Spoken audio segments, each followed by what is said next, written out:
다음 이야기가 지금 시작됩니다. 구독과 좋아요는 큰 힘이 됩니다.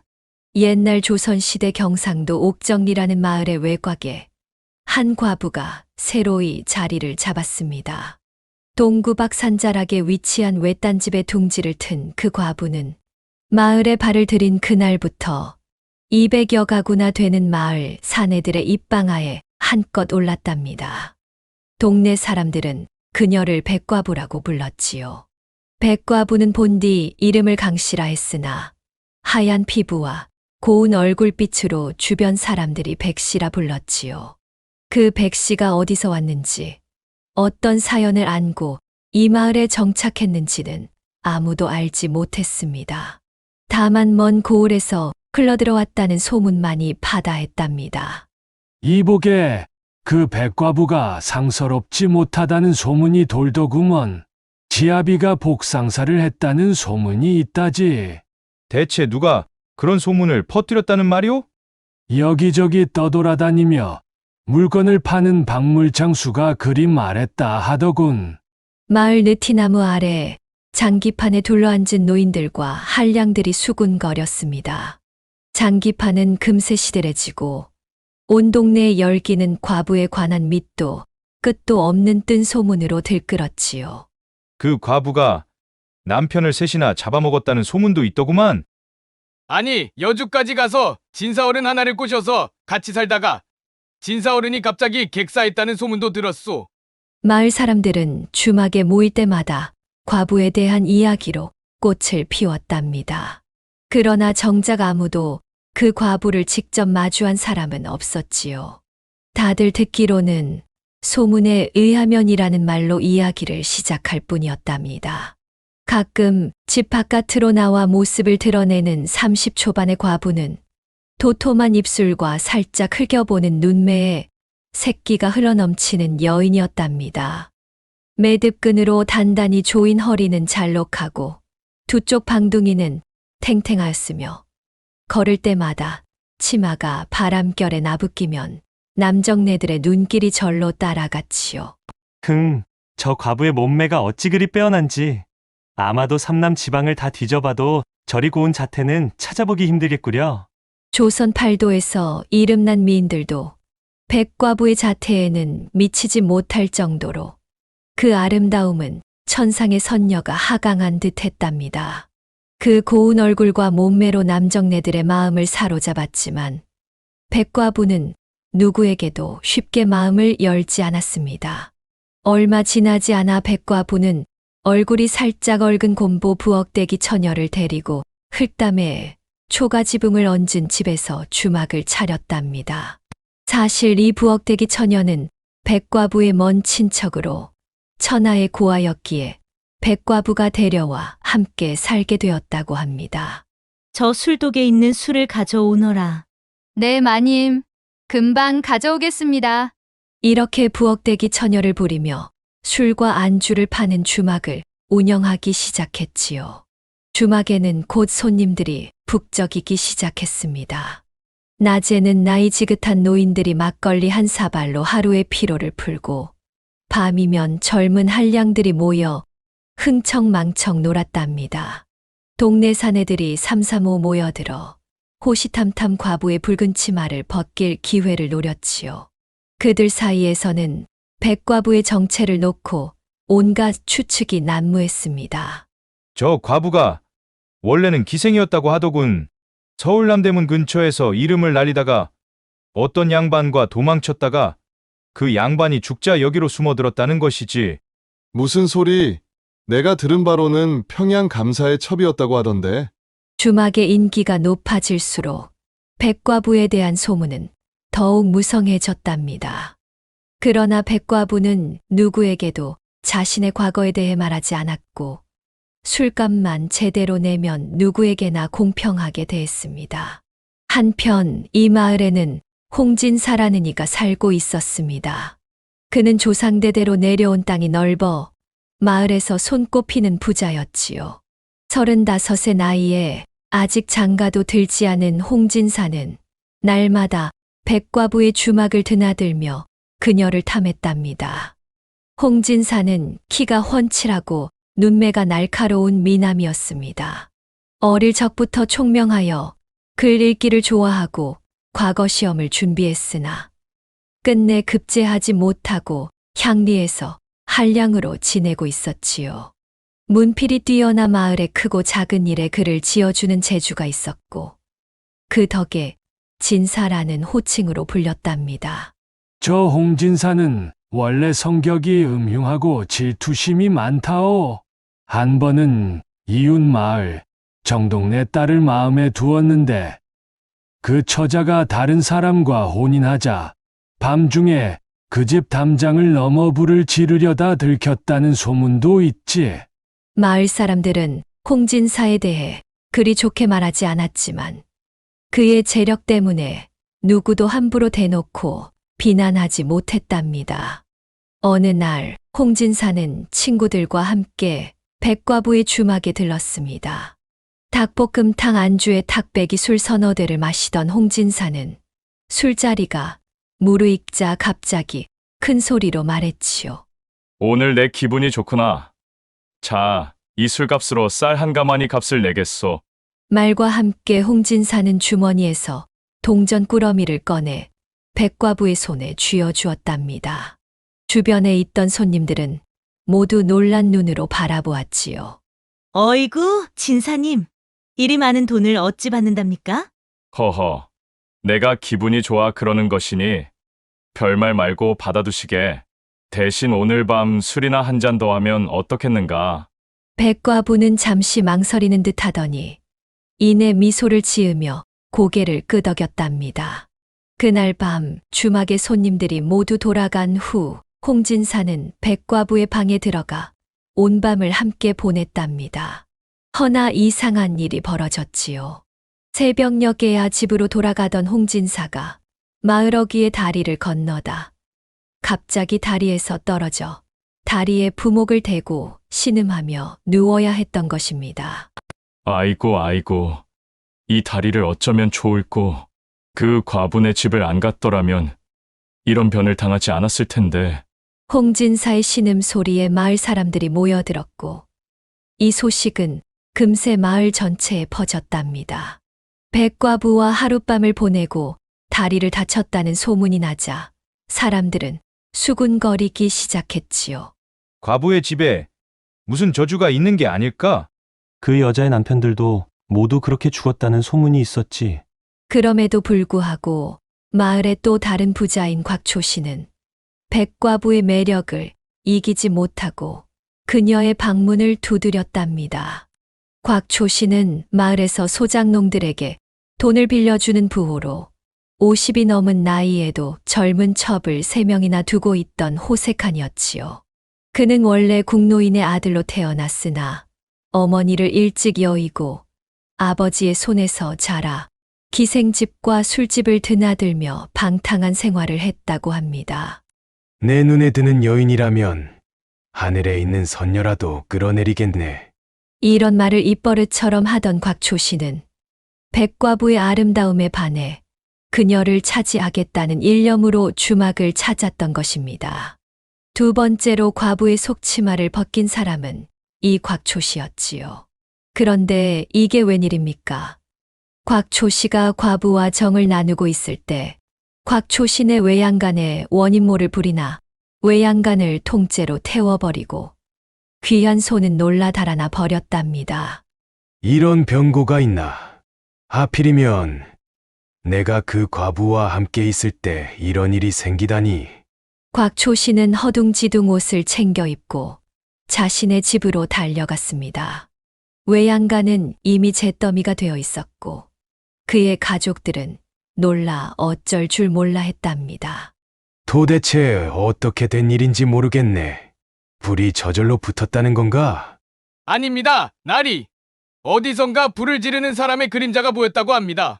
곽초 씨의 입에서 흘러나온 소문이 삽시간에 마을 곳곳에 퍼져나갔습니다. 과부는 이불 속에서 상상을 초월하는 기교를 부리고 천하의 명기를 가졌다는 것이지요.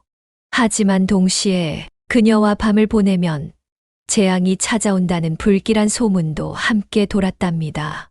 그 신묘한 기교라니. 내 한평생 그런 여인은 처음 봤소. 마치 천년 묵은 여우가 사람으로 화했달까. 그러나 그 맛을 본 대가로 내 외양간을 잃었으니 곽초 씨의 이야기를 들은 마을 사람들은 더욱 두려움과 호기심 사이에서 갈등했습니다. 백과부의 주막은 여전히 손님들로 북적였지만 이제 아무도 그녀에게 더 이상의 접근을 시도하지 않았지요. 다만 멀리서 바라보며 한숨만 내쉬었습니다. 저런 여인을 품에 안아볼 수 있다면 외양간 하나쯤이야. 허허, 그런 생각은 꿈도 꾸지 마시게. 다음은 자네의 집이 불타거나 아니면 자네 자신이 다칠 수도 있어. 닷새 만에 다리에 부목을 풀고 일어난 홍진사는 지팡이를 짚고 절룩거리며 다시 백과분의 주막으로 향했지요. 마을 사람들은 놀란 눈으로 그를 바라보았습니다. 저런 홍진사가 또 백과부를 차가다니 정신이 나갔나? 아마도 그 과부의 매력에 빠져 정신을 차리지 못하는 모양이지. 홍진사는 아랑곳하지 않고 주막에 도착해서는 또다시 통 큰 술값을 내고 과부와 밤을 보냈답니다. 아이고, 진사님 몸도 성치 않으신데 또 이리 오시다니요. 허허, 당신이 그리워. 내 이렇게 다리가 아파도 찾아왔다네. 당신의 모습을 보니 모든 고통이 사라지는 것만 같구려. 백과부는 미소를 지으며 홍진사를 자신의 방으로 안내했습니다. 그날 밤도 둘은 깊은 정을 나누었지요. 이튿날 또 이상한 일이 벌어졌습니다. 홍진사가 당달봉사가 되어버린 것이지요. 눈은 뜨고 있으나 앞이 보이지 않게 되었다는 것입니다. 지팡이를 더듬거리며 느티나무 아래로 찾아온 홍진사는 중얼거렸답니다. 백과부와 함께하면 재수가 없어. 내가 안 죽은 게 다행이지. 이 말을 들은 곽초 씨는 깜짝 놀라 눈이 휘둥그레졌지요. 맞소. 그 백과부는 옥문에 거웃이 없는 여자라오. 그날 밤 우리 집 외양간에 불이 났었지. 백과부의 남편도 복상사를 했다지 않소. 그날 이후 아무도 백과부의 치마자락에 손을 대지 않았습니다. 열흘이 가고 보름이 가도 술만 마시고 갈 뿐 과부의 손목을 잡는 사람조차 없어진 것이지요. 백과부가 쓸쓸히 홀로 지내던 어느 달밝은 밤, 당달봉사가 되었다는 홍진사가 몰래 찾아와 과부의 방문을 두드렸답니다. 그는 지팡이를 짚은 채 더듬거리며 왔지만 이상하게도 백과부의 집은 정확히 찾아왔지요. 누구십니까? 이 밤중에. 나요. 홍진사라오. 문 좀 열어주시게. 백과부는 놀란 눈으로 문을 열었습니다. 그녀의 앞에는 지팡이를 짚고 허공을 더듬는 홍진사가 서 있었지요. 진사님, 어찌 이 밤중에 그것도 그런 몸으로 찾아주시다니요. 당신이 그리워 참을 수가 없었소.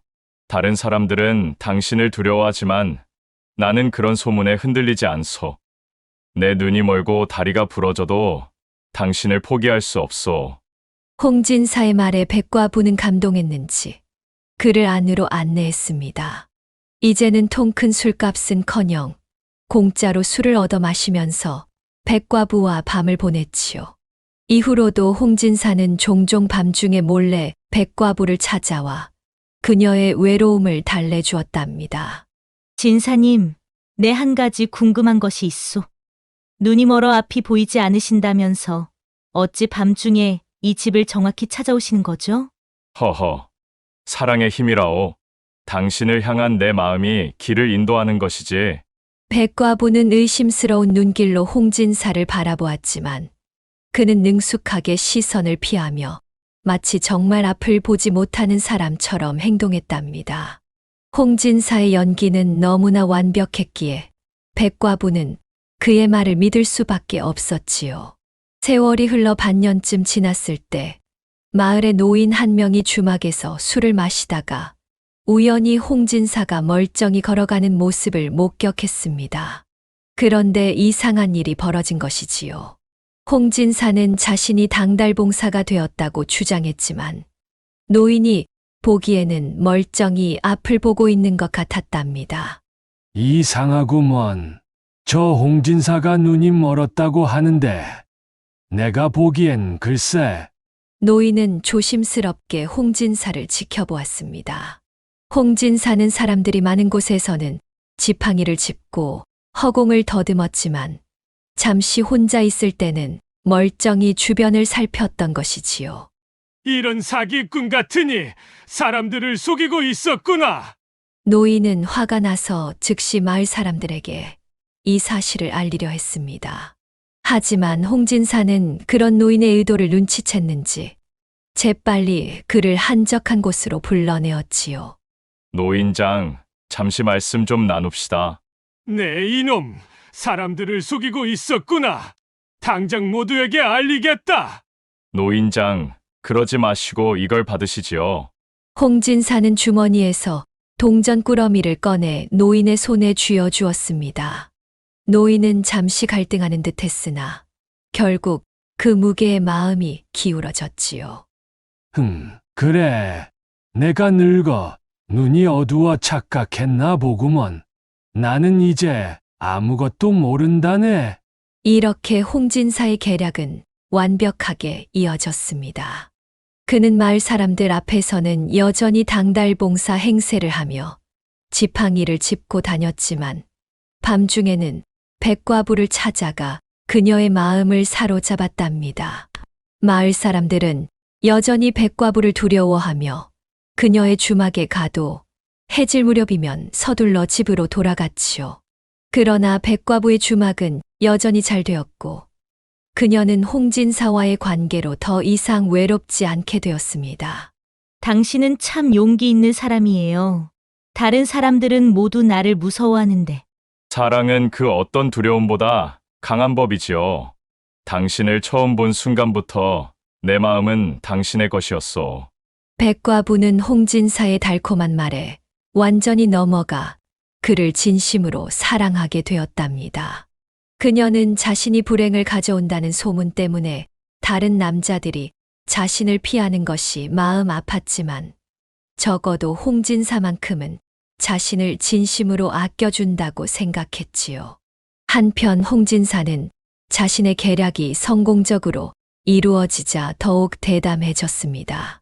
그는 이제 마을에서 적당히 거리를 둔 곳에서는 당달봉사 행세를 하지 않고 멀쩡히 돌아다니기도 했지요.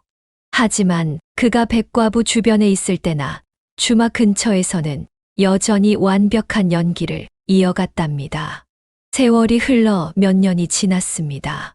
이제 백과부와 홍진사는 마을에서 유명한 커플이 되었지요.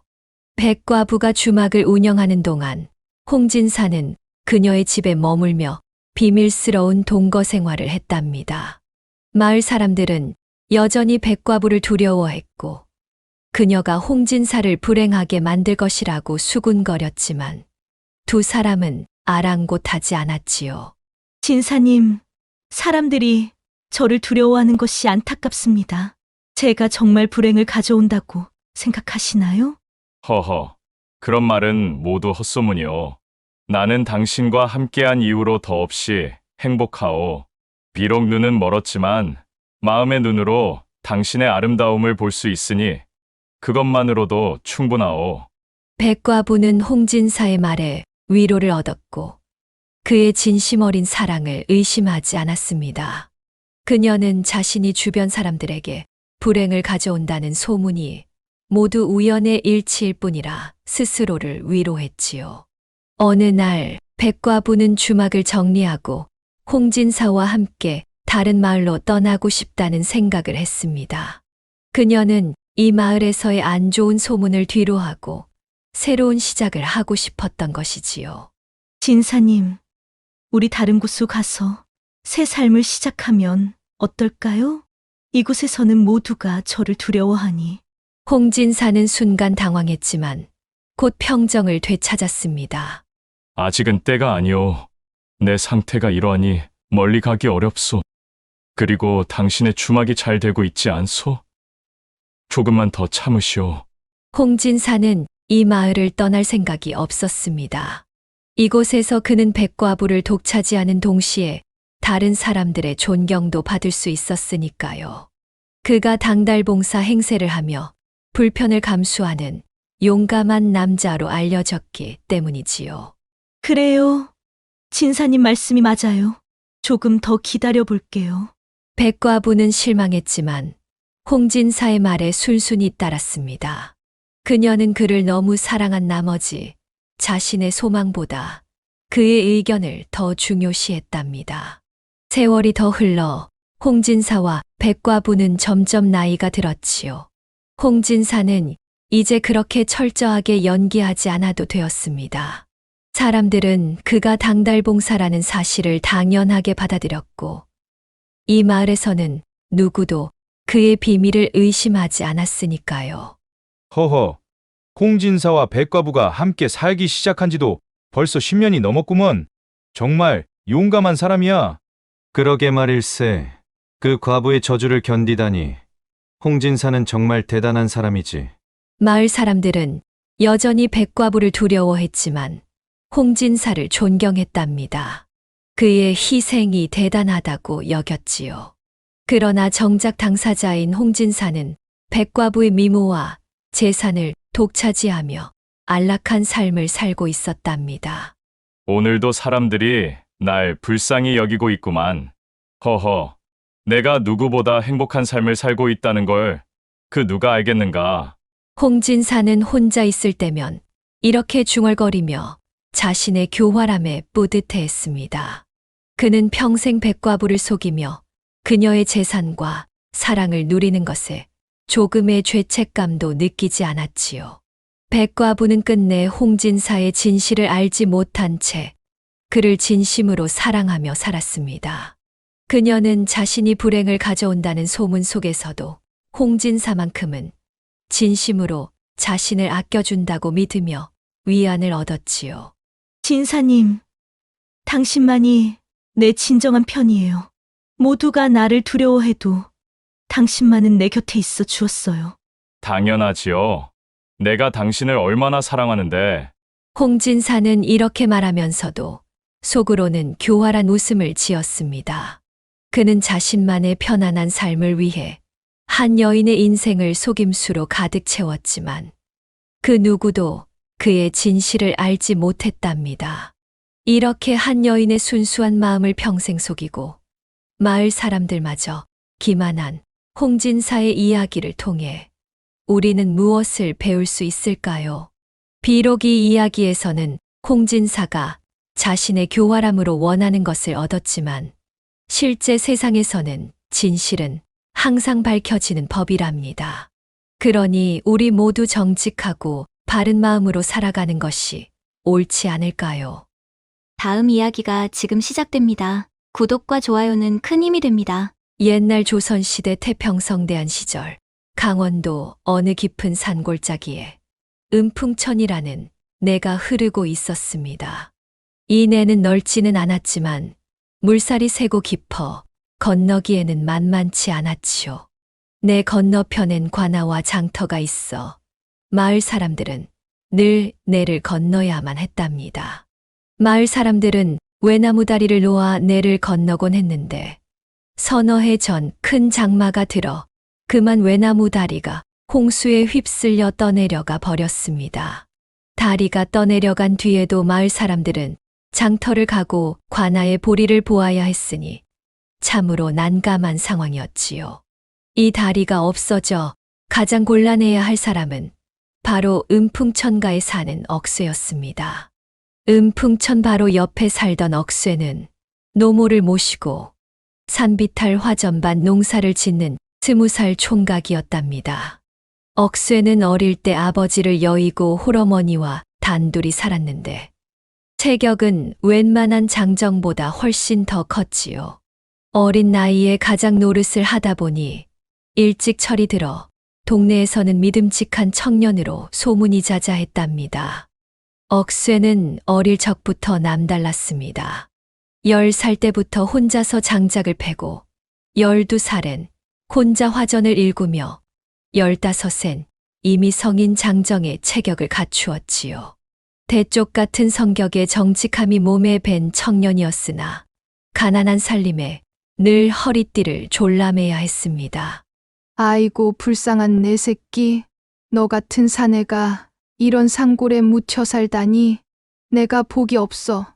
내 팔자까지 고생시키는구나. 어머니가 한숨을 쉬면 억새는 씩 웃으며 대답했습니다. 어머니 무슨 말씀을요? 자식된 도리로 부모님을 모시는 건 당연한 일이지요. 걱정 마세요. 이 억새머리에서 뭐 좋은 수가 떠오를 테니까요. 그런데 이 억새가 웬일인지 다리가 떠내려간 뒤로도 새 다리를 놓자는 말은 꺼내지도 않았습니다. 마을 어른들이 의아하게 여길 정도였지요. 물론 허구한 날 손가락이 닳도록 일해봐야 두 식구 입에 풀칠하기도 어려운 처지였으니 다리를 놓을 여력이 없었던 것도 사실이었습니다. 하지만 억새에게는 다른 속셈이 있었답니다. 어느 날 밤 억새는 초가삼간 마루에 앉아 어머니와 이야기를 나누었습니다. 어머니, 제가 아무리 생각해도 앞으로 살 길은 이것밖에 없습니다. 무슨 소리냐? 우리가 살 길이라니. 제가 이제 월천꾼이 돼보려고 합니다. 뭐 월천꾼이라니? 네, 사람들을 업어내를 건네주고 삭슬 받는 일이지요. 이 커다란 몸뚱이와 넘치는 힘을 이용해야죠. 어머니는 잠시 생각에 잠기더니 고개를 저었습니다. 그건 안 된다. 우리가 아무리 가난해도 남을 업어 건네주고 돈을 받는 일은 체면이 서지 않아. 어머니, 진실로 먹고 살기 위한 정당한 노동인데 무엇이 부끄럽겠습니까? 사람들도 다리가 없어 불편해하니 서로 돕는 셈이지요. 어머니는 결국 억새의 단단한 의지를 꺾지 못했습니다.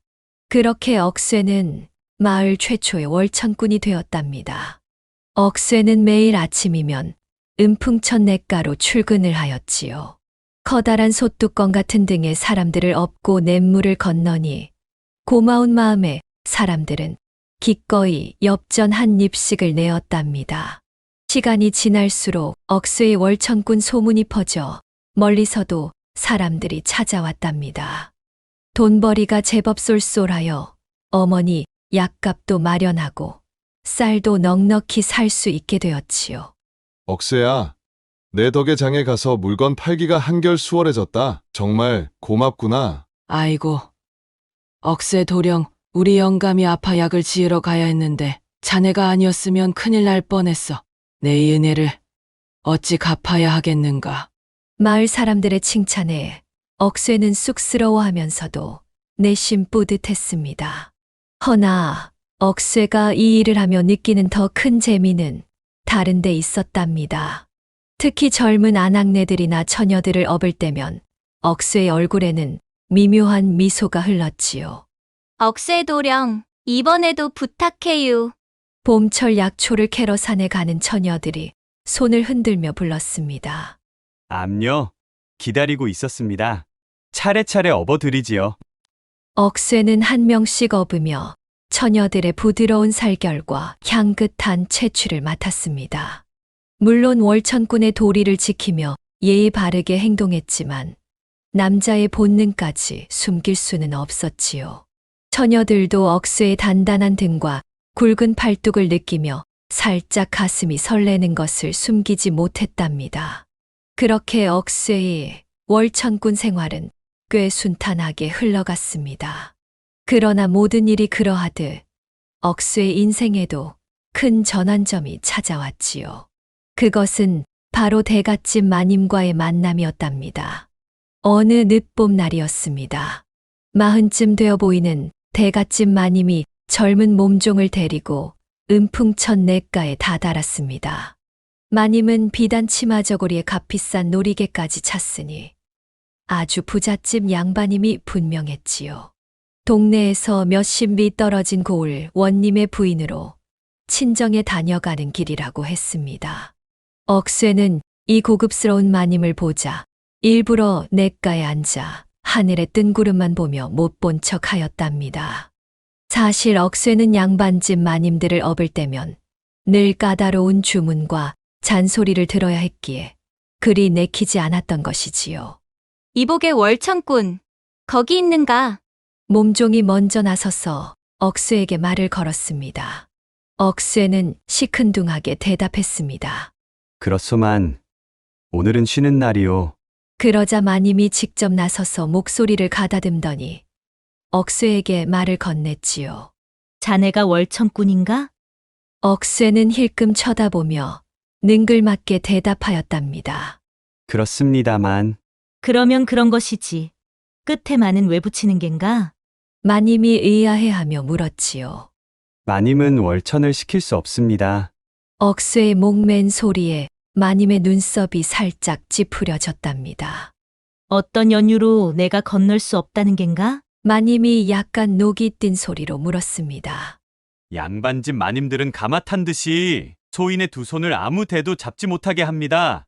물살은 급하고 발 아래는 이끼 낀 자갈인데 만약 미끄러지기라도 하면 마님께서 물에 빠지실 텐데 제가 어찌 감히 손을 뻗을 수 있겠습니까? 억수의 말에 마님이 잠시 고민하는 기색을 보이더니 대답했습니다. 그런 걱정은 하지 마시게나. 내가 허락한 것이니 안전하게만 건너가게 해다오. 마님의 말에 억쇠가 떡판 같은 등짝을 내밀었습니다. 네 마님, 그럼 셋내가 안전하게 모시겠습니다요. 다만 그 말씀 꼭 지키셔야 합니다요. 비단 치마는 걷어 올려 치마끈에 끼우십시오. 치마가 내려오면 제 손이 미끄러지고 마님의 치마도 젖습니다. 마님은 잠시 주저하는 기색을 보이다가 치마를 걷어 올려 끈에 끼웠습니다. 그러자 새하얀 고쟁이 아래로 푸짐한 살결이 그대로 드러났지요. 몸종은 그 모습을 보고 황급히 고개를 돌렸답니다. 억쇠는 마님을 조심스럽게 업고 은풍천으로 들어갔답니다. 마님의 채취는 향긋하고 고급스러웠습니다. 동백기름 향이 은은히 퍼지며 억쇠의 콧속을 간지렸지요. 억쇠는 평소보다 더 조심스럽게 발걸음을 옮겼습니다. 물을 건너는 동안 억쇠의 솥뚜껑 같은 두 손이 마님의 엉덩이를 단단히 받치고 있었습니다. 물살이 거칠어 균형을 잡기 어려워지자 억쇠의 손이 자연스레 마님의 엉덩이를 움직이기 시작했습니다. 이에 마님은 억쇠의 목을 감싼 손으로 억쇠의 가슴팍을 가볍게 쳤지요. 이복에 손을 조심하시게나. 마님의 말에도 억쇠는 모른 척 발걸음을 옮겼습니다. 그때 마님의 시선이 아래로 향했습니다. 억쇠의 홑바지 사이로 무언가가 불끈 솟아오른 것을 본 마님의 입에서 어머, 소리가 저절로 흘러나왔답니다. 남편이란 사람은 제삿날에만 얼굴을 비추고 허구한 날 첩의 치마폭에 파묻혀 지내는지라. 오랜만에 남자의 기운을 느낀 마님은 그만 화끈 달아올랐지요. 사실 마님은 고을 원님과 혼이 난 지 10년이 넘었지만 원님은 늘 공무에 시달리고 젊은 첩들과 시간을 보내느라 마님을 돌볼 겨를이 없었답니다. 엉큼한 억쇠는 일부러 깊은 물속으로 들어가 마님의 엉덩이가 살짝 물에 젖도록 했답니다. 그러면서 손가락으로 장난을 치기 시작했지요. 마님의 숨소리가 가빠지기 시작했답니다.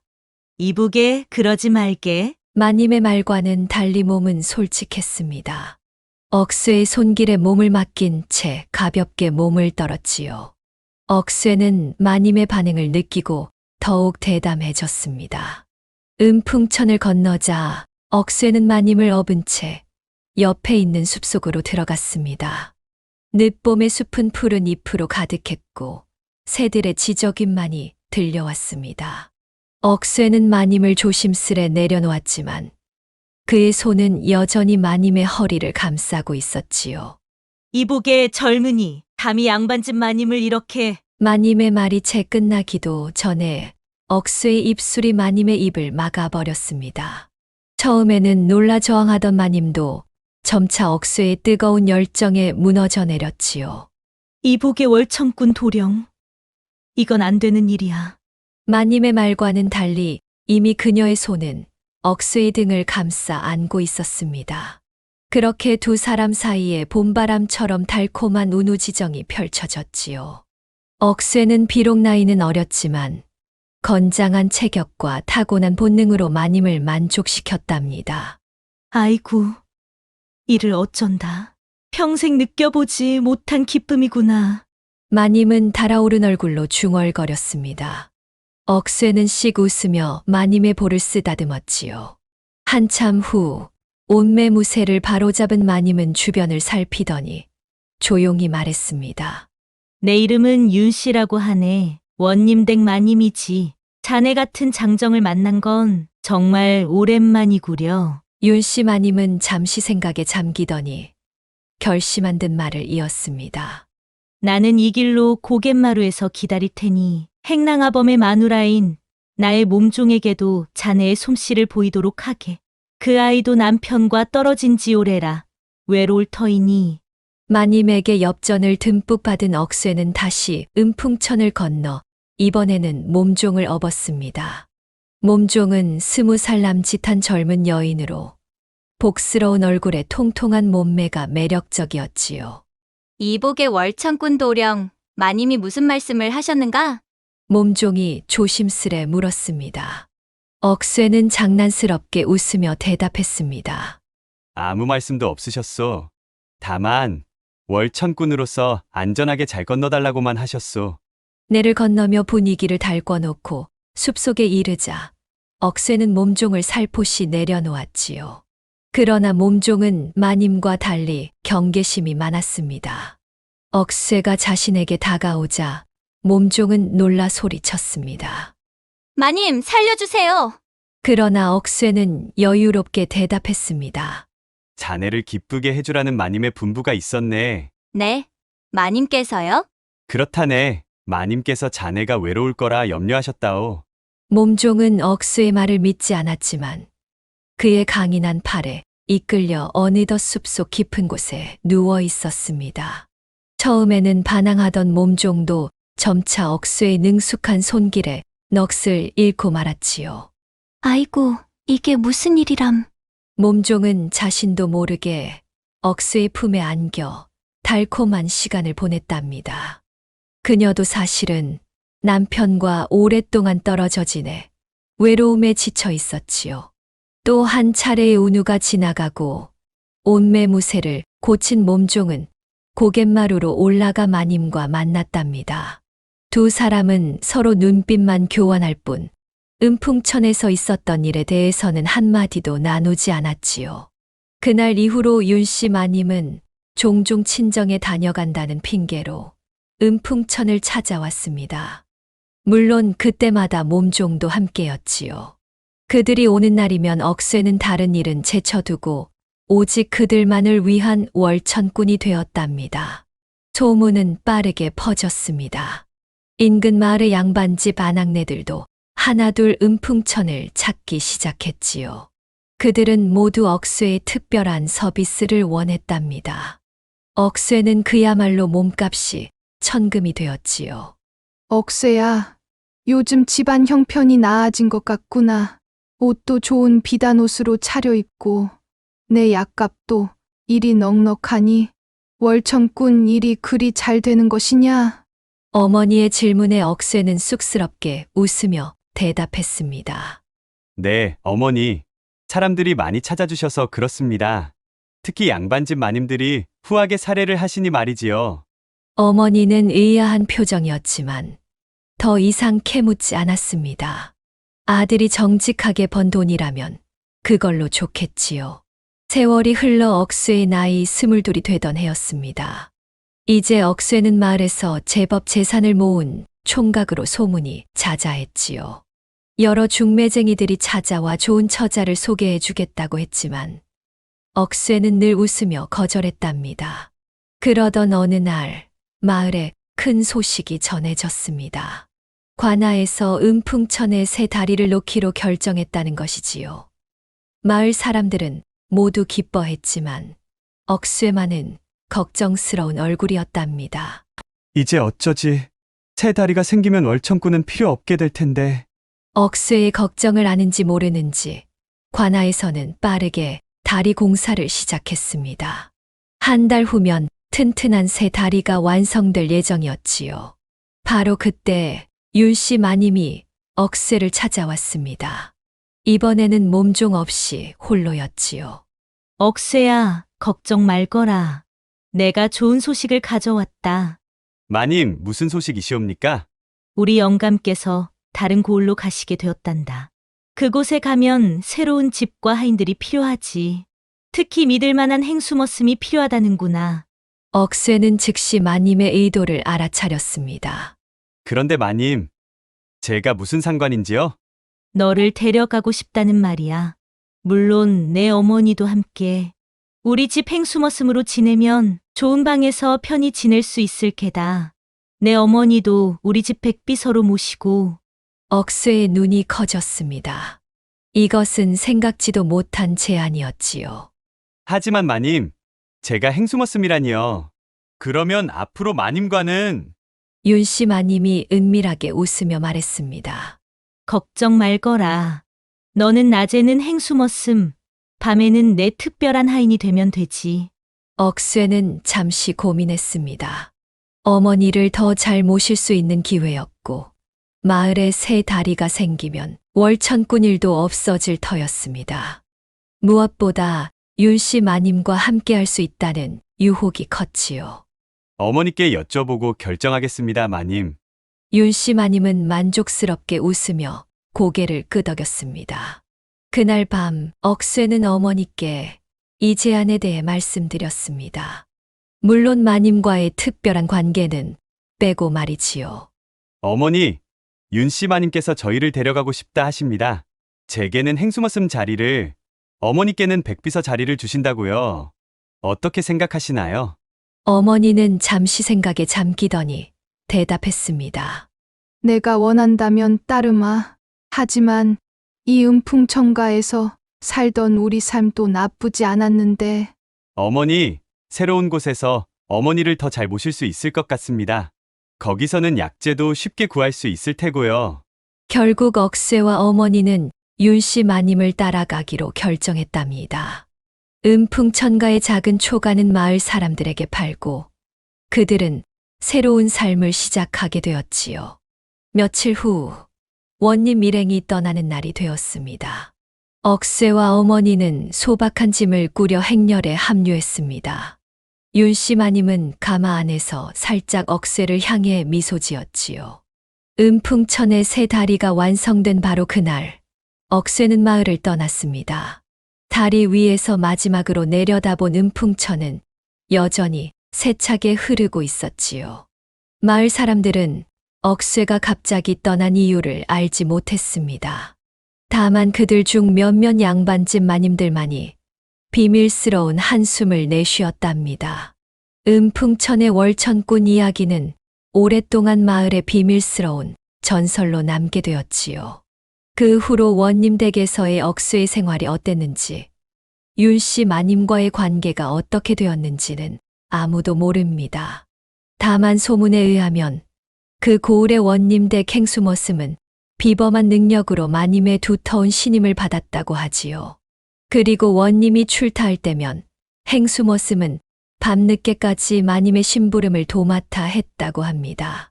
이렇게 음풍천 외나무 다리가 떠내려간 덕분에 한 총각의 인생이 완전히 바뀌었답니다. 때로는 불행처럼 보이는 일이 새로운 기회가 되기도 하니 세상 일은 참으로 알 수 없는 법이지요. 마을의 새 다리는 튼튼하게 지어져 오랜 세월 사람들의 발길을 이어주었습니다. 하지만 음풍천가에 살던 사람들은 가끔 비 오는 날이면 억새와 그의 월천꾼 이야기를 떠올리곤 했답니다. 그 산에 정말 힘이 장사였지. 그랬지. 어디 가서 지금은 어떻게 지내는지. 글쎄, 마님들이 줄줄이 찾아오던 걸 보면 그저 월천군 일만 했던 것 같지는 않은데 말이야. 그렇게 수군거리다가도 양반집 마님들이 나타나면 모두 입을 다물곤 했지요. 다음 이야기가 지금 시작됩니다. 구독과 좋아요는 큰 힘이 됩니다. 옛날 조선 중종 때 경상도 청량산 자락 깊숙한 곳에 음지골이라는 작은 마을이 있었습니다. 이름 그대로 해가 잘 들지 않는 그늘진 골짜기라 여름에는 서늘했고 겨울은 더욱 춥고 길었지요. 산등성이가 높아 해가 늦게 뜨고 일찍 지는 데다 눈이 오면 며칠씩 마을이 고립되기도 했답니다. 이 마을은 50여 가구가 옹기종기 모여 사는 소박한 산촌이었는데 남정네들은 농사일에 매달리고 부녀자들은 집안일에 바쁜 그저 고요하고 평화로운 곳이었답니다. 마을 사람들은 대대로 청량산의 맑은 물과 깨끗한 공기를 마시며 순박하게 살아왔지요. 아침이면 남정네들은 밭에 나가고 부녀자들은 빨래를 하고 아이들은 서당에 가는 평범한 일상이 반복되었답니다. 그러던 어느 날이었지요. 동구 밖 주막터에 낯선 여인이 나타나 주막을 열었답니다. 30대 후반의 얼굴이 둥글고 눈매가 날카로운 여인이었지요. 키는 그리 크지 않았으나 몸매는 풍성하여 보는 이의 시선을 사로잡았습니다. 특히 그 눈빛은 사람의 마음을 꿰뚫어 보는 듯 깊고 영롱했지요. 입술은 얇지만 항상 미소를 띠고 있어 누구에게나 친근하게 다가갔답니다. 이 여인의 이름은 진주였습니다. 어디서 왔는지, 무슨 사연으로 이 깊은 산중에 자리를 잡았는지 아무도 알지 못했습니다. 혹자는 남편을 잃은 과부라 하고 또 혹자는 기생 출신이라 했으며 심지어는 도성에서 쫓겨난 귀족 가문의 딸이라는 소문까지 돌았지요. 하지만 진주는 자신의 과거에 대해 그 누구에게도 말하지 않았습니다. 진주는 폐허가 된 옛 주막터를 손수 닦고 다듬어 아담한 주막을 열었습니다. 그녀의 주막은 예사 주막과는 달랐지요. 술과 안주만 파는 것이 아니라 계절에 따라 다양한 차와 약재까지 취급했습니다. 또한 진주는 글을 읽고 쓸 줄 알았으며 노래와 시까지 지을 줄 알았지요. 그녀의 이야기는 듣는 이의 마음을 사로잡았고 그녀의 웃음소리는 어떤 악기보다도 아름다웠답니다. 처음에는 마을 사람들도 진주의 주막을 그저 호기심으로 찾았습니다. 낯선 이방인이 열은 주막이 어떤지 궁금했던 것이지요. 그러나 진주의 맛있는 음식과 달콤한 술, 그리고 무엇보다 그녀의 따뜻한 인심에 금세 마음을 빼앗겼답니다.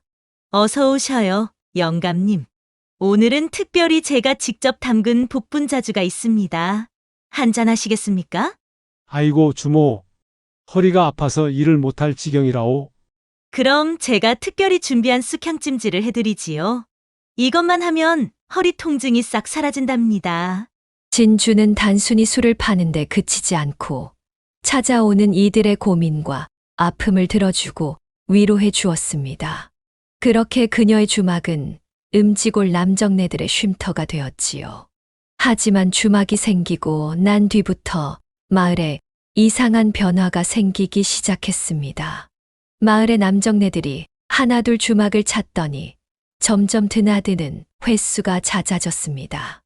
농사일을 마치고 돌아와야 할 시간에도 돌아오지 않고 집안일은 뒷전으로 미루고 주막에서 시간을 보내는 것이었지요. 처음에는 이웃 남정네들과 한 잔 걸치는 정도였으나 점차 혼자서도 주막을 찾아 밤늦게까지 돌아오지 않는 일이 빈번해졌답니다. 심지어 농번기에도 일을 제쳐두고 주막으로 달려가는 남정네들이 늘어났지요. 장정식이라는 사내가 대표적이었습니다. 장정식은 본래 마을에서 제일 가는 부지런한 농부로 통했습니다. 그는 항상 새벽 일찍 일어나 밭에 나가고 해가 질 때까지 쉬지 않고 일했지요. 그런 그가 주막이 생기고 나서는 완전히 딴 사람이 되었습니다.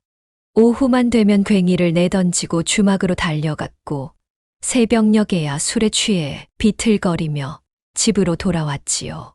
장정식의 아내 소씨는 수심에 잠겼습니다. 남편의 기이한 변화를 도무지 이해할 수 없었지요. 크게 화를 내도 보고 잘 타일러 보기도 했지만 소용이 없었습니다. 장정식은 점점 더 주막에 빠져들었고 집은 쓸쓸하기만 했지요. 이 때문에 마을에는 하루도 바람 잘 날이 없었습니다. 이 집 저 집 부부싸움이 끊이지 않았지요.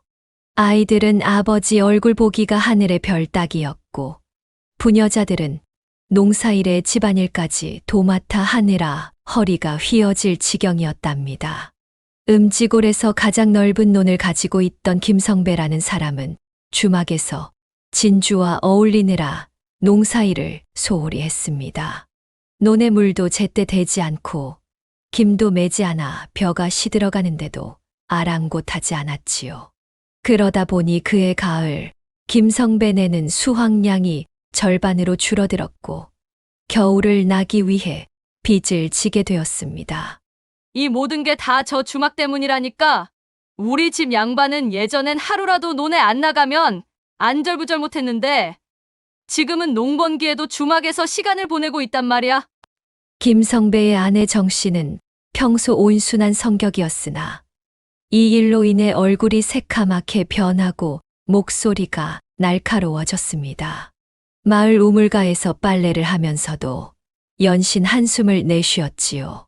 이 초신에도 마찬가지였습니다. 이 초신은 40이 넘도록 자식이 없어 항상 근심이 많았습니다. 족보를 이을 데가 없다며 시어머니의 구박을 받았고 남들 앞에서도 초라한 신세였지요. 그런데 남편마저 주막에 빠져 집에 들어오는 날이 줄어들었으니 자식을 가질 기회조차 사라진 셈이었습니다. 저 주막이 생기고 나서부터 우리 집 영감이 사람이 아니게 되었어. 밤낮으로 주막에 처박혀 있다가 새벽녘에야 들어와 코를 골지 않나. 아침 일은 하지 않고 말이야. 이초 씨의 부인이 우물가에서 한숨 섞인 목소리로 말했습니다. 우리 집 바깥 장반도 그래요.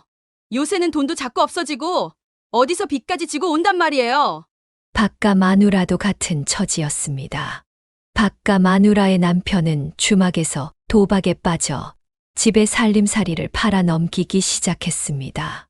가마솥까지 팔아 주막에서 술과 도박을 즐기니 박간의 살림은 나날이 기울어져만 갔지요. 그러게 말이야. 이러다간 집안 살림이 다 망하겠어. 음지골 부녀자들의 원성이 하늘을 찌를 듯했습니다. 처음에는 서로 수군거리는 정도였으나 시간이 갈수록 분노는 점점 더 거세지기만 했지요. 음지골에서 가장 권위 있는 양반 가문의 아내 윤 씨는 특히 진주를 못마땅하게 여겼습니다. 윤 씨는 남편이 문중의 중요한 일도 제쳐두고 주막에 드나드는 것을 보며 울분을 참지 못했지요. 윤 씨의 남편 이참봉은 마을에서 가장 학식 높은 양반으로 지역의 향교에서도 존경받는 인물이었습니다. 그런 이참봉이 주막에서 술을 마시며 진주의 이야기에 빠져드는 모습은 윤 씨에게 큰 수치였습니다. 어디 양반의 채통이 그리 가볍단 말인가. 남들이 볼까 창피해서 어찌 살란 말인가. 윤 씨는 마을의 다른 부녀자들을 모아 대책을 논의하기 시작했습니다. 저녁상을 물리고 난 초저녁, 음지골 부녀자들이 하나둘 회나무 아래로 모여들기 시작하더니 어느덧 30명이 넘었습니다. 50여 가구밖에 안 되는 산촌마을의 여인들이 거의 다 모인 셈이었지요. 그 중에서도 가장 기세등등한 오가 마누라가 팔을 걷어붙이고 축대로 올라섰답니다. 오가 마누라는 평소 입담이 좋기로 소문난 인물이었습니다. 어린 시절부터 말솜씨가 뛰어나 동네 아이들의 다툼도 중재하곤 했지요. 18살의 오씨 집안으로 시집와서는 시어머니의 구박에도 꿋꿋하게 견디며 집안을 일으켰습니다. 특히 값싼 옷감을 사서 예쁜 옷을 만들어 장에 내다 팔아 집안 살림에 보태는 솜씨가 뛰어났지요. 오가 마누라는 체구는 작았으나 목소리는 우렁차서 장터 한복판에서도 그 목소리만큼은 단번에 알아볼 수 있었답니다. 그래서인지 마을 대소사에 앞장서서 의견을 내곤 했지요. 이번에도 그녀가 앞장서서 부녀자들의 모임을 주도했습니다. 여러 형님, 아우님들, 깨끗하고 조용하던 웅덩이에 미꾸라지 한 마리가 들어와 흙탕물을 만들어 놓았습니다. 오늘은 기필코 요절을 내야 합니다. 오가 마누라의 우렁찬 목소리가 마을 전체에 울려 퍼지는 듯 했습니다. 그녀의 말에 모인 부녀자들이 한 목소리로 화답했지요. 그렇소. 그렇고 말고 우리 마을의 평화를 되찾아야지. 내 남편도 저 주막에 다녀온 뒤로 귀신에 홀린 것처럼 변했다니까. 우리 애들은 아버지 얼굴 본 지가 언제인지 기억도 못한다오. 마을의 아낙네들은 저마다 한마디씩 하며 오가 부인의 말에 동조했습니다. 그동안에 쌓여있던 화가 폭발해 버렸던 것이지요. 주막에 불을 질러버립시다. 외치는 이는 박가 마누라였습니다. 박가 마누라는 마을에서 체격이 제일 컸으며 힘도 장사였지요. 마을 남정네들도 박가 마누라와는 시비를 붙이지 않을 정도였습니다. 물동이 2개를 거뜬히 들어 올렸고 남정네들도 들기 힘든 보리자루를 혼자서 지고 다녔지요. 그런 박가 마누라가 2 팔을 걷어붙이고 얼굴을 붉히며 소리쳤습니다. 그년의 구멍을 인두로 지져버립시다. 가장 과격한 제안을 한 이는 이초씨 부인이었습니다. 이초씨 부인이 양손에 인두를 쥐고 부르르 떨며 말했습니다. 이참에 아주 그년을 이 마을에서 쫓아내야 해. 가을 하늘 보름달빛 아래 부녀 부대가 씩씩거리며 동구 밖으로 진격해 갔습니다. 각자 들고 있는 홈이 쇠스랑, 절구공이가 달빛에 번뜩였지요.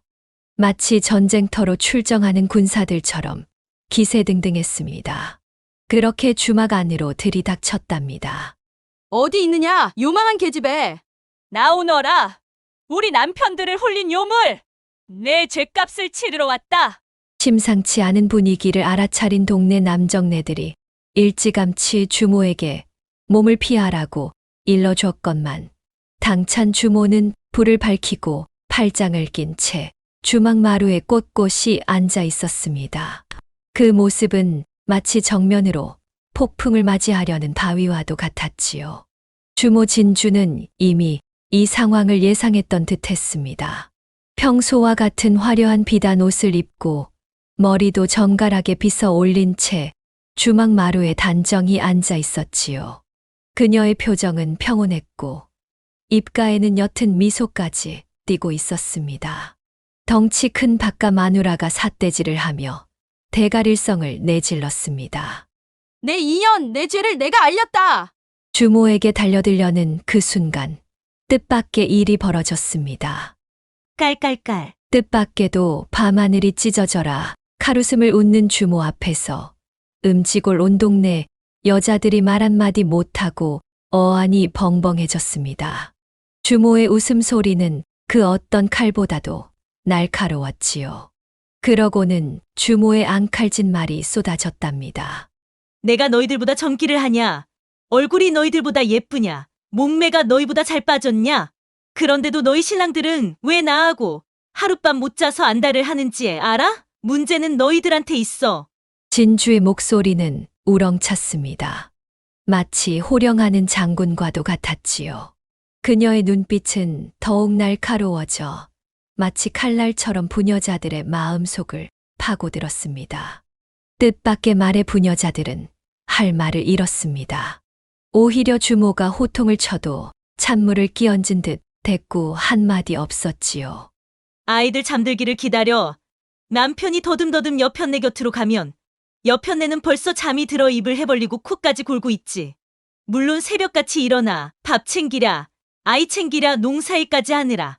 저녁상만 물리면 눈꺼풀에 납덩어리가 달리랬지만 남편이 고쟁이를 벗기고 올라와도 다리만 벌린 채 비몽사몽간의 나무 토막처럼 꿈쩍도 하지 않으니 정남이 안 떨어질 남정네가 이 세상에 어디 있겠어. 진주의 말은 따끔했습니다. 마치 가시로 찌르는 듯한 말이었지요. 하지만 그 말에는 부인할 수 없는 진실이 담겨 있었습니다. 부녀자들은 서로 눈치를 보며 고개를 숙였습니다. 진주의 말이 전혀 틀리지 않았기 때문이지요. 그래도 아침부터 저녁까지 일하고 돌아온 남편에게 이러저러한 집안일과 아이들 이야기를 하느라 정신이 없는 게 아니던가. 그래서 밤이 되면 피곤해서 쓰러질 수밖에. 오가 마누라가 변명하듯 말을 꺼냈지만 진주의 눈빛에 말끝을 흐렸습니다. 그래, 여편네들은 피곤하지. 그것도 잘 알아. 하지만 남편들도 마찬가지라는 걸 생각해 본 적 있어? 그들도 온종일 들판에서 땀 흘리고, 비 맞고, 바람 맞으며 일한다고. 그런데 집에 돌아와 보면 아내는 아이들 돌보느라 정신없고, 밥상은 차려주긴 하지만 말 한마디 나눌 틈도 없이 자러 가버리지. 평생 그렇게 살아야 한다면 남편들이 왜 다른 곳을 찾는지 이해가 가지 않아? 진주의 말에 부녀자들은 각자 속으로 생각했습니다. 그녀의 말이 틀린 것이 아니었습니다. 그저 아이 낳고 키우는 도구로, 농사일 하는 일꾼으로만 살아왔던 자신들의 모습이 떠올랐지요. 우리 신랑은 항상 내가 피곤하다고 불평해도 자기 욕심만 채우지 않나? 늘 그것만 생각하는 것 같아 지겨웠어. 소 씨가 작은 목소리로 중얼거렸습니다. 그렇소. 나도 그저 빨리 끝내고 잠이나 자고 싶었지. 김과 마누라도 수긍했습니다. 나야말로 그저 의무감으로 허락했을 뿐이요. 윤 씨도 고개를 끄덕였습니다. 주모는 마루에 서서 두 손을 허리에 짚은 채 내려다보며 일장훈계를 했습니다. 그 모습은 마치 선생이 제자들을 가르치는 듯 했지요. 기세등등하게 쳐들어왔던 부녀부대는 돛돌 아래서 주모를 올려다보며 꿀먹은 벙어리가 되었습니다.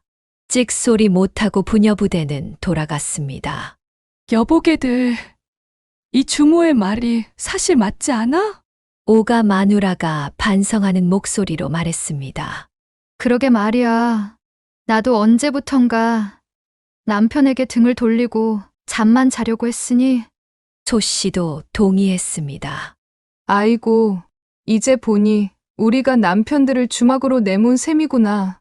박과 마누라도 가슴을 쳤습니다. 돌아가는 길에 부녀자들은 서로 대화를 나누었습니다. 그들의 얼굴에는 부끄러움과 후회가 가득했지요.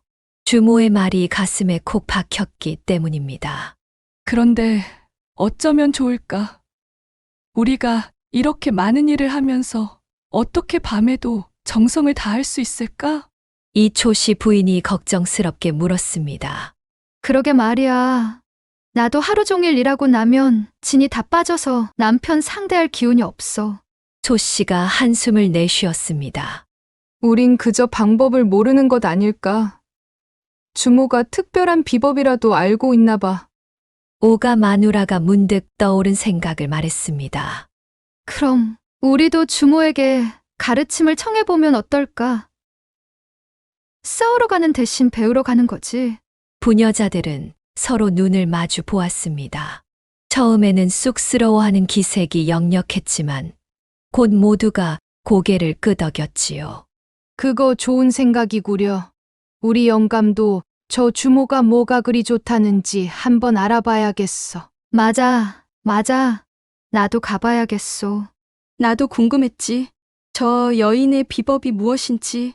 이렇게 음지골 부녀자들은 주모에게 배움을 청하기로 마음을 모았습니다.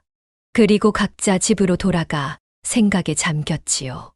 이튿날 점심나절 박과 마누라가 주막에 찾아왔습니다. 한밤 사이 세상이 뒤집힌 것 같은 광경이었지요. 어제까지만 해도 주막을 불태우자고 외치던 여인이 오늘은 예물까지 들고 찾아온 것입니다. 형님 계시오? 이것 좀 들어보시오. 박과 마누라는 밤 한 자루를 들고 와 주모한테 인사를 올렸습니다. 그 얼굴에는 어제의 분노는 사라지고 배움을 청하는 겸손함이 깃들어 있었지요. 박과 마누라는 평소에도 기운이 넘치는 여인이었지만 오늘따라 더욱 생기가 넘쳐 보였습니다. 주변의 장작을 깰 때도 주저없이 도끼를 내리쳐 한 번에 쪼개는 힘 좋은 여인이었으나 오늘은 왠지 머뭇거리며 수줍음을 타는 모습이었지요. 아이고, 어서 오시게. 무슨 일로 찾아왔소? 진주는 어제의 일을 기억하고 있으면서도 그 일을 언급하지 않고 박과 마누라를 반갑게 맞이했습니다. 그녀의 눈빛에는 이미 다 알고 있다는 듯한 깊은 통찰이 담겨 있었지요. 그게 다름 아니라 어젯밤 형님 말씀을 듣고 한참을 생각했어요. 우리 바깥 양반과 어떻게 해야 할지 아무리 생각해도 답이 안 나오길래 이렇게 형님을 찾아오게 되었지요. 좀 가르쳐 주시겠어요? 박가 마누라의 목소리는 떨렸습니다. 그녀는 평소 당당하게 목소리를 높이던 여인이었으나 이제는 마치 어린아이처럼 수줍어하고 있었지요. 아이고, 그런 것이었군. 어서 들어오시게. 다른 사람들 눈이 있는 밖에서는 이야기하기 민망하니 안으로 들어가세. 주모는 빙그레 웃으며 박가 마누라를 안으로 들였습니다. 그리고 그날 방중술 강의를 해주었지요. 남편을 기쁘게 하는 법, 자신도 즐거움을 찾는 법을 알려주었답니다. 남정네들이 바라는 건 단순하오. 그저 자신을 원하고 존중해주는 여인의 모습일 뿐이지. 바깥 창반이 집에 돌아오면 맞이하는 인사 한마디, 수고했다는 말 한마디가 얼마나 큰 힘이 되는지 아는가? 하지만 저도 하루 종일 일하느라 피곤해서. 그건 나도 알지. 하지만 작은 노력으로 큰 변화를 만들 수 있다오. 오늘 저녁에는 바깥 창반이 돌아오기 전에 잠시 쉬었다가 맞이해 보시게. 그리고 이것도 한번 시도해 보시고. 진주는 박가 마누라의 귓가에 속삭였고 박가 마누라의 얼굴은 순식간에 붉게 물들었답니다. 아이고, 그런 것도 해도 되는 거였어요? 당연하지. 부부간에 어찌 안 될 것이 있겠소? 서로가 즐겁다면 그보다 좋은 일이 어디 있겠소? 박가 마누라가 주모의 가르침을 받고 돌아간 후 이번에는 40이 넘은 이초 씨 부인이 인절미를 싸 가지고 찾아왔습니다. 아우님 계시는가? 이초 씨 부인은 수줍은 목소리로 물었습니다. 어제까지 인두로 지지겠다던 여인이 오늘은 선물까지 들고 찾아온 것이었지요. 이초 씨 부인은 한평생 시어머니의 눈치를 보며 조심스럽게 살아온 여인이었습니다. 한 번도 자신의 목소리를 제대로 내본 적 없이 항상 남의 뜻에 따라 살았지요. 그런 그녀의 눈에는 이제 간절함이 가득했습니다. 어이구, 어서 오시오. 진주는 반갑게 이초 씨 부인을 맞이했습니다. 어제는 내가 너무했네. 너그러운 마음으로 용서해 주시게나. 사실은 우리 집에 아이가 없어 시어머니께 늘 구박을 받고 있다네. 혹시 방법이 있을까 해서. 이초 씨 부인의 목소리는 점점 작아졌습니다. 말끝을 흐리며 고개를 숙였지요. 아이고, 그런 일이었구려. 걱정 마시게. 내가 도와줄 수 있을게야. 주모는 이초 씨 부인을 따뜻하게 맞이하여 개인 교습을 해주었습니다. 남편의 마음을 사로잡는 법, 그리고 아이를 갖기 위한 특별한 방법들을 알려주었지요. 주모는 약재에도 밝았기에 임신에 도움이 되는 약초와 먹는 법까지 알려주었답니다. 이걸 달여서 매일 아침 공복에 마시게. 그리고 남편과 있을 때는 이런 자세를. 주모의 속삭임에 이초 씨 부인의 얼굴은 금세 홍시처럼 붉어졌지만 그 눈빛에는 희망의 빛이 깃들기 시작했습니다. 그렇게 음지골 부인들이 줄을 이었습니다. 어제의 원수가 오늘의 스승이 되었으니 세상 일이란 참으로 알 수 없는 노릇이었지요. 오가 마누라, 김초 씨 부인, 윤 씨도 모두 주모를 찾아왔습니다. 각자의 고민과 어려움을 털어놓고 주모의 지혜를 구했지요. 주모는 어느덧 이불 속일 해결사가 되었습니다. 부녀자들은 주모에게 배운 방법으로 남편을 대하기 시작했고 그 결과 마을의 가정마다 웃음꽃이 피어나기 시작했지요. 여보, 오늘은 일찍 들어오시게. 여보, 이 반찬 어떠시오? 특별히 당신 생각하며 만들었소. 여보, 오늘 밤은 달이 참 밝소? 부녀자들의 달라진 태도에 남정네들도 차츰 주막을 찾는 횟수가 줄어들었습니다. 집에서의 시간이 더 즐거워졌기 때문이지요. 박간의 남편은 더 이상 살림살이를 팔아 도박을 하지 않았고 장정식은 다시 부지런한 농부로 돌아왔습니다. 김성배도 농사일에 정성을 다하기 시작했지요. 마을은 점점 평화를 되찾았습니다. 이전보다 더 화목해진 가정들이 많아지고 아이들의 웃음소리가 골목마다 울려 퍼졌습니다. 특히 이초씨 부인은 주모의 처방대로 약초를 다려 마시고 남편과의 관계도 개선한 결과 몇 달 후 아이를 가지게 되었지요. 이 소식이 마을에 퍼지자 주모의 명성은 더욱 높아졌습니다. 그렇게 1년이 흘렀습니다. 주모의 주막은 술집이라기보다는 마을의 사랑방이 되었지요. 남정네들은 농사일을 마치고 가끔 들러 한 잔씩 하고 돌아갔고 부녀자들도 종종 찾아와 주모와 이야기를 나누곤 했습니다. 부녀들만 찾아오는 것이 아니었습니다. 이참봉이 대낮에 찾아와 하소연을 했습니다. 이참봉은 마을에서 제일 큰 양반으로 평소에는 코가 하늘을 찌를 듯 거들먹거렸지만 이날만큼은 고개를 숙이고 찾아왔지요. 이참봉은 본래 향교에서 아이들을 가르치던 선비였습니다. 학식이 높고 덕망이 있어 마을 사람들의 존경을 받았지만 그에게도 큰 고민이 있었던 것이지요. 여보게 주모, 내게 큰 고민이 하나 있다네. 제발 제대로 일어서지 않는 내 아랫도리를 좀 고쳐주시게. 이참봉은 귓속말로 속삭였습니다. 그의 얼굴은 발그레하게 상기되어 있었고 평소에 위험 있는 모습은 온데간데 없었지요. 그 모습이 마치 어린아이처럼 보였답니다. 아이고, 이참봉 나리. 그런 일로 고민이셨군요. 어서 안으로 들어오시지요. 주모는 빙그레 웃으며 대문을 잠가 버린 후 실습으로 시간 끄는 법을 가르쳐 주었지요. 호흡법부터 마음가짐, 그리고 실질적인 방법까지 상세히 알려주었답니다. 그리고 주모는 엽전 한 꾸러미를 받았습니다. 주모, 덕분에 내 고민이 해결되었소. 이 은혜 잊지 않겠소. 아이고, 그런 말씀 마십시오. 부부간에 화목하게 지내시는 것이 저에게는 더 큰 기쁨이지요. 이참봉이 돌아간 후에도 마을의 많은 사람들이 주모를 찾아 도움을 청했습니다. 아이가 말을 듣지 않아 고민인 어머니, 시어머니와의 갈등으로 괴로운 며느리, 심지어는 농사법에 대해 묻는 이까지 다양했지요. 주모는 모두에게 지혜로운 조언을 아끼지 않았습니다. 이렇게 음지골 마을은 주모 덕분에 더욱 화목해졌습니다. 처음에는 마을의 평화를 깨는 존재로 원망받았던 주모가 오히려 마을에 진정한 화합을 가져온 셈이었지요. 그러던 어느 날 밤이었습니다. 주막에 불이 나고 말았지요.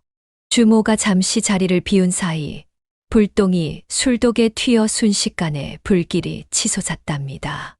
마을 사람들이 물을 길어와 불을 끄려 했지만 늦은 시간이라 주막이 모두 타버리고 말았습니다. 아이고, 이를 어쩌면 좋을꼬. 주모는 이럴 때 어딜 갔단 말인가? 주막이 다 타버렸으니 이제 어디서 살겠소? 마을 사람들은 걱정했습니다. 하지만 주모는 어디에도 보이지 않았지요. 다음 날 아침 마을 사람들이 타버린 주막터를 찾아가 보았지만 주모의 모습은 찾을 수 없었습니다. 단지 주막 옆 바위에 붓글씨로 쓴 편지 한 장만이 남아 있었지요. 음지골 여러분께 이곳에서 보낸 시간이 제게는 큰 행복이었습니다. 사랑은 서로 베풀고 나눌 때 더욱 커지는 법입니다. 이제 저는 다른 곳으로 떠납니다. 여러분의 가정에 늘 웃음꽃이 피어나길 바랍니다. 편지를 읽은 마을 사람들은 목이 메었습니다. 갑작스러운 이별이 너무나 아쉬웠지요. 특히 주모에게 가장 많은 도움을 받았던 박가 마누라와 이초씨 부인은 눈물을 훔쳤답니다. 주모 언니가 아니었다면 우리 집은 망했을 거요. 그렇지. 내 아직도 아이를 가질 수 없었을 텐데. 마을 사람들은 주모가 남긴 터에 작은 정자를 지었습니다. 화합정이라 이름 짓고 마을 사람들이 함께 모여 즐거운 시간을 보내는 장소로 사용했다고 합니다. 그곳에서는 매년 진주의 가르침을 기리는 작은 잔치도 열렸지요. 세월이 흘러 주모 진주에 관한 이야기는 전설이 되었습니다. 어떤 이는 그녀가 도성에서 쫓겨난 왕족의 딸이었다고 했고, 또 어떤 이는 그녀가 인간의 모습을 한 여우였다고도 했답니다. 심지어 그녀가 하늘에서 내려온 선녀라는 이야기도 있었지요. 하지만 그 누구도 그녀의 진정한 정체는 알지 못했습니다. 음지골은 점차 화합골이라는 새로운 이름으로 불리게 되었고, 주변 마을에서도 부러워할 만큼 평화롭고 화목한 곳으로 알려졌지요. 이처럼 처음에는 나쁘게만 보였던 사람이 알고 보면 큰 도움을 주는 경우가 있습니다. 겉모습만 보고 판단하지 말고 그 사람의 진정한 가치를 알아보는 지혜가 필요하지 않을까요?